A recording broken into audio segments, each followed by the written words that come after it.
Come on, Dad, let's go. My daughter stomped a slipper-clad foot on the sidewalk as she looked back at me.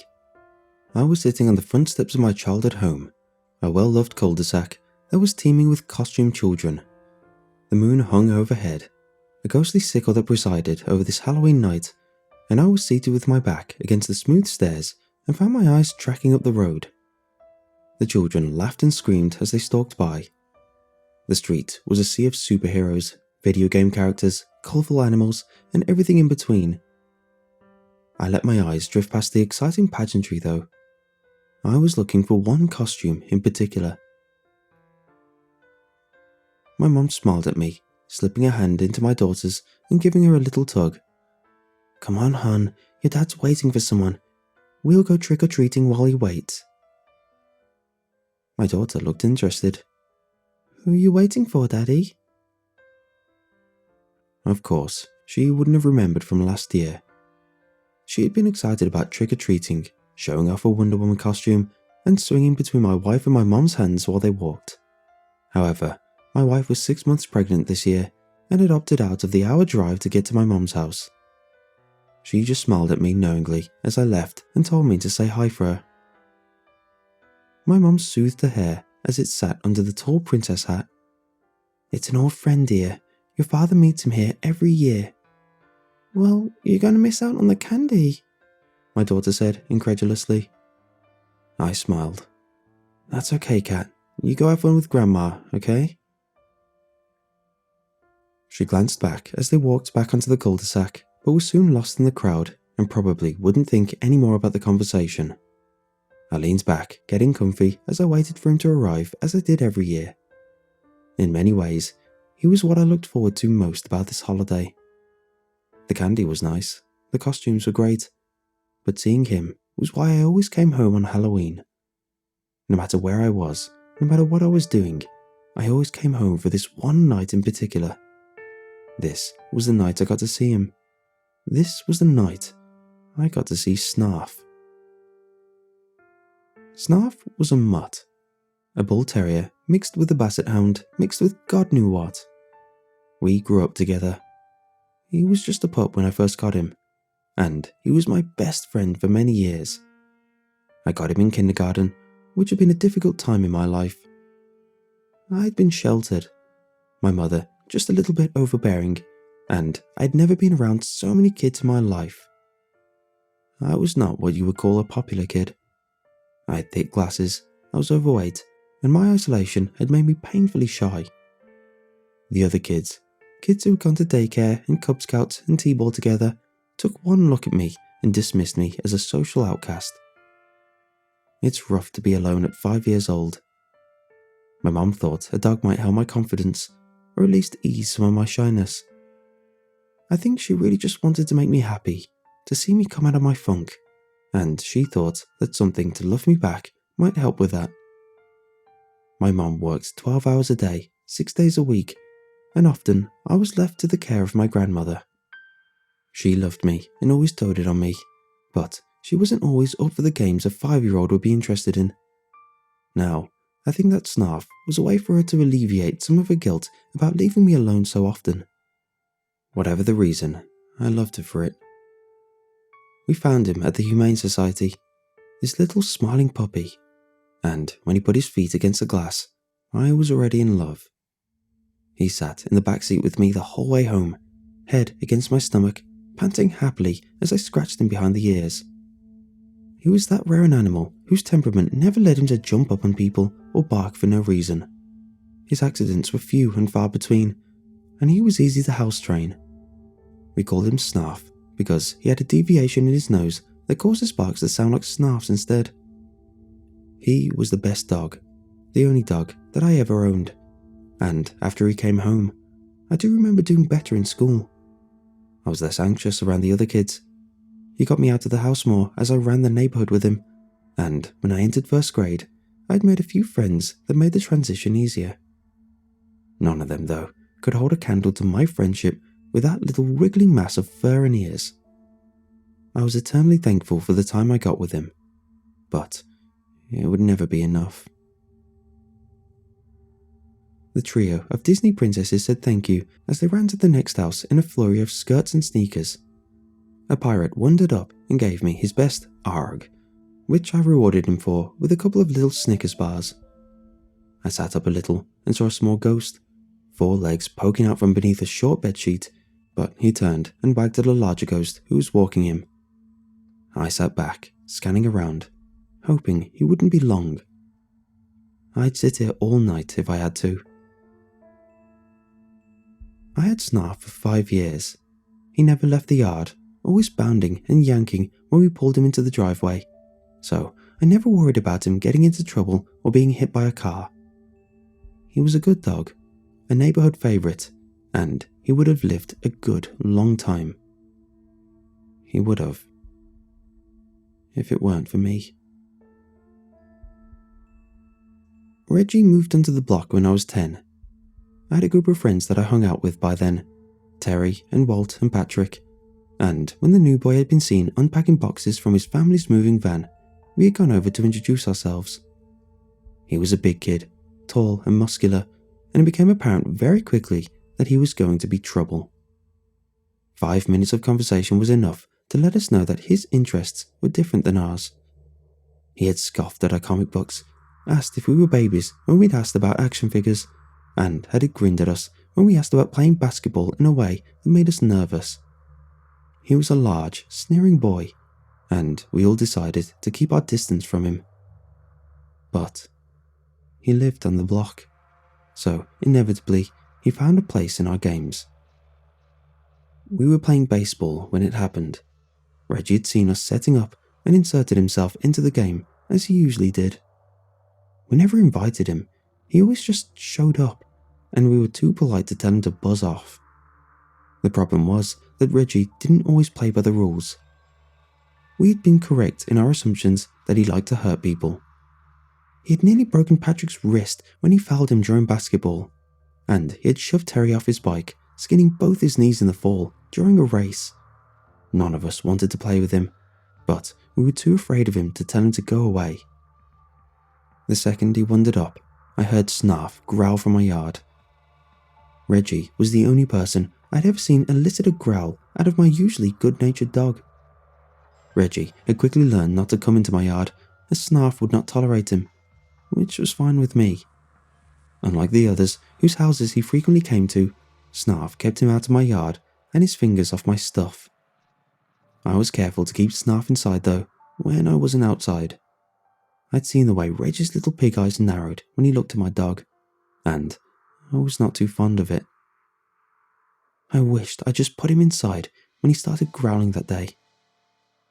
Reggie was up to bat, and we all prepared to get out of his way as he ran. Reggie did not believe in dropping the bat after he hit the ball, as the bruises on our ankles could attest, and as the ball went sailing off down the street, I dashed it. Reggie came running around first base, Terry and Patrick nearing the other 2 bases as Walt moved off the manhole we were using as pitcher's mound to cover home. It bounced once before I grabbed it, turning to throw it when I heard Patrick yell out in pain. I dropped the ball, sprinting towards them, as Reggie lifted the bat to hit Patrick again. Walt told me later that Reggie had crashed into Philip, skinning his hand as he almost fell over. In a rage, he'd hit Patrick in the stomach and now prepared to bring the bat down on his head. Fast as I was though, Snarf was faster. He hit Reggie in the back, sending him reeling forward and dropping him onto the street. He stood over Patrick, protectively, snarling and showing his teeth. Reggie was getting back up, shaking his head, but Snarf did not continue his attack. He just stood over Patrick, the boy still frozen in surprise and fear as Reggie got back onto his feet. His knuckles turned white against the handle of the bat, and I saw him turn in slow motion. I was running for Patrick, Walt and Terry were running for Patrick, but none of us got there in time to make a difference. Snarf was staring daggers at Reggie, but when I called his name, he looked towards me, tail wagging as he looked at me. The bat crashed down on Snarf, and the pitiful noise he made sent a shot of glass through my guts. Walt and Terry arrived in time to grab Patrick under the arms and drag him away from the scene. I hit Reggie as hard as I could around the waist, dropping him to the concrete and sending the bat clinging across the pavement. Reggie hit his head on the concrete, and as the wind oofed out of him, I saw his eyes glaze a little from the impact. I got off him, picking up the bat and yelling at him to get out of here. I told him not to come near me, my friends, or my dog again. I said some of the adult words I knew, the cusses sounding high and whispery as I fought back the tears, and Reggie scrambled home on his hands and backside. When I turned to look at Snarf, it was already too late. I found myself glaring at Reggie's old house as I watched a pair of Transformers walk off with their chocolate. The house was occupied now, but it had been empty for quite some time after that Halloween. Reggie's parents had refused to believe that their son had killed a dog, and when they told my mom about the scratches and scrapes their son had come home with, it was decided that we would drop it and not involve the police. Reggie's parents are threatening to sue us for hospital care. I can't afford something like that, sweetie. I'm sorry about Snarf, but if we call the police, we'll be in trouble as well. She had told me this, and I'd seethed in my 10-year-old heart. I saw a blonde kid with a crew cut walk up, dressed in a karate gi, and I almost didn't pass him anything. Reggie still on my mind. This kid could have passed for Reggie once upon a time, but his eyes didn't have that evil gleam in his eye. I smiled at him and nodded, and he left with a mock salute. Reggie had been bigger. Reggie had been meaner. But in the end, Reggie had not been braver. I'd been inconsolable after the death of Snarf. I'd pretended to be sick for a week, my mother letting me in the wake of my sadness. My grandma stayed with me, and she never pushed me as I moped around the house. We were sitting on the couch one afternoon, her arm draped around me, and she told me something I would never forget. I know you miss your friend, but you can't let his death be the end of your life. You have to live for both of you now. It's what he would have wanted. I looked up at her with big, swimmy eyes. But I miss him. She smiled. I know you do. It's almost Halloween though, a time when they say the ghosts of our loved ones can walk the earth again. Maybe, just maybe, his love will be great enough to bring him back to you. That made me think. If ghosts and spirits could walk the earth on Halloween, then maybe Snarf could too. I spent the rest of that month in a little better mood, waiting for Halloween night so I could see if Snarf would come back for a visit. Mom had to work on Halloween, but Grandma was home with me, and I sat in my room and watched out the window, hoping to see him. The costume masses began to swirl and run, but I didn't have time for that. I wanted to be there when Snarf came home. When my friends came to see me, they begged me to go trick-or-treating with them. I hadn't been out to play since the incident, and they wanted me to join them. Each of them were dressed as a different Power Ranger, and Terry said that his grandma had sent him a second costume if I wanted to use it. I had a feeling that he brought it in case I decided to come out with them, but I still didn't want to go. I might miss Snarf. What if I wasn't here when he came back? Once again, my grandma had the answer. I'll keep an eye out for him, and I'll let him stay if he comes while you're gone. I was still hesitant, but after some coaxing from the others, I put on the costume and left with the group. They had made me the Blue Ranger, my favourite at the time, and as we set out into the night, I felt a little better. I had missed my friends over the past few weeks, but after what had happened, I couldn't bring myself to see them. Going out with them now made me feel a lot better, and we spent a few hours filling our sacks with candy. It would have been a perfect Halloween if Reggie hadn't come. I started noticing lights going out on the cul-de-sac as it ticked closer to 10. The kids who were present were becoming older, the little kids already turning in, and I furrowed my brow as Snarf still hadn't appeared. I felt like I had on that first Halloween after his death, looking for him as I walked the streets and hoping to catch a glimpse of him. I heard a bark and snapped my head to the side expectantly. I frowned though. It was just a Labrador in a bee costume, its owner hurrying him as a football player who was heading to the next house. I saw a pair of ninjas wander up and sighed as I took them out some candy. Surely he wouldn't stand me up. It was almost 10 by the time the lights started going out and the street began to empty. My friends and I had full sacks of candy, and I was sitting on the sidewalk and trading candy with Walt. I'd started out looking for Snarf, glancing around as we walked against that tide of excited children. In those 2 hours, I had been granted a reprieve from my sadness. Only now, as we parted ways, did I remember to look for him, and started running home to see if he was with Grandma. When the egg hit me in the side of the head, I staggered, my ears ringing from the impact. I thought I was bleeding when my gloved hand came away wet, but one look told me it was just egg. I looked across the street and saw Reggie grinning at me. He wasn't in costume, dressed in basketball shorts and a tank top, but he did have a silver bat in his hand and was tossing an egg up and catching it. I froze when I saw that he was staring at me, realizing how vulnerable I was out here alone, with my house still 3 streetlights away. Been waiting for you to come back out. We've got unfinished business, Four Eyes. I think I owe you the same sort of beating I gave your stupid dog. He chuckled, swinging the bat experimentally. I stepped off the curb towards him, angry at what he said, but then thought better of it. That metal bat could cave my skull in, and Reggie was pretty good at swinging bats, as I'd seen during our games. I glanced towards my house. 3 streetlights wasn't so far, and I thought I could probably run faster than Reggie could. It was either run or sit here and get killed by this psycho, I realized. I tore off, hearing his trainer slap behind me. I made the first light, easily outstripping him, but I heard him getting closer as I moved under the second light. He slapped the light pole with a bat as he went by, and it made a hollow thunk as it connected. I started to panic. What if he caught me? Would he kill me? Would I die on the road like Snarf had? I wished he was here, I thought, as the tears streamed down my face. He would have protected me. He would have stopped Reggie from hurting me. If I hadn't distracted him that day, maybe he'd be here to help me. My house was in sight when the second egg cracked me in the back of my head. I'd forgotten about the egg he'd been throwing and catching, and though it hadn't been thrown very hard, it surprised me, and I staggered into the fence that separated my yard from the neighbours. I crashed against it with a loud thunk, my head connecting with the boards, and my head swam as a little cheap plastic mask broke into pieces. I was reaching out in slow motion, moving my hands and legs like someone wading through mud. I rolled onto my butt as I prepared to take off again, but it was too late. Reggie loomed over me, the streetlight gleaming off the bat in his hand. "Looks like I caught you," he said, raising the bat. "Say hi to your dog for me when you see him."